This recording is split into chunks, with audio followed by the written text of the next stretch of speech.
યોગ્ય કેસોનું સમાધાન થાય, કોર્ટનું ભારણ ઘટે તે હેતુથી કોર્ટમાં ગુજરાત હાઈકોર્ટના ચીફ જસ્ટિસ સુનિલ અગ્રવાલના માર્ગદર્શન હેઠળ લોક અદાલત યોજાઈ હતી। કોર્ટ ખાતે યોજાયેલી લોક અદાલતમાં 25,000 જેટલા કેસોની સુનાવણી હાથ ધરાઈ। લોક અદાલતમાં નેગોશિએશન, મોટર અકસ્માત કેસ, બેંક પૈસાના વહીવટ જેવા કેસની સુનાવણી હાથ ધરવામાં આવી હતી। જિલ્લા કાનૂની સેવા સત્તામંડળના સેક્રેટરી શ્રી NS નંદાણીયા આજરોજ 9/3/2024ના આ વર્ષની પ્રથમ નેશનલ લોક અદાલતનું આયોજન કરવામાં આવેલ છે, જેમાં નાલસા દ્વારા તથા નામદાર ગુજરાત હાઈકોર્ટના ચીફ જસ્ટિસ શ્રી સુનિતા અગ્રવાલના માર્ગદર્શન હેઠળ તેમજ રાજ્ય કાનૂની સેવા સત્તામંડળના મેમ્બર સેક્રેટરી શ્રી ત્રિવેદી સાહેબના માર્ગદર્શન તેમજ જિલ્લા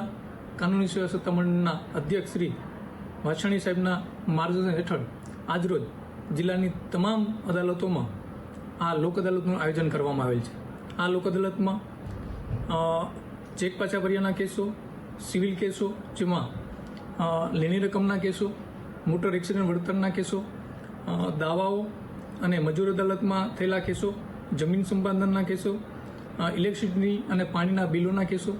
વગેરે મનાઈ હુકમના કેસો, આવા કેસો પેન્ડિંગ જે લોક અદાલતમાં જે અદાલતમાં પેન્ડિંગ છે તેવા કેસોને મૂકવામાં આવેલ છે અને પ્રી લિટિગેશનના કેસો પણ આજરોજ મૂકવામાં આવેલ છે, જેમાં અંદાજિત 25,000થી વધુ કેસો મૂકવામાં આવેલ છે અને તેમાં આજરોજ 60% ઉપરાંત ફેસલ થવાની આશા અને અપેક્ષા છે। આ લોક અદાલતમાં પક્ષકારો તેમજ રાજકોટ જિલ્લાના બહારના વકીલશ્રીઓ, જજીશ્રીઓ અને પક્ષકારશ્રીઓનો તમામનો સાથ અને સહકાર મળી રહેલ છે।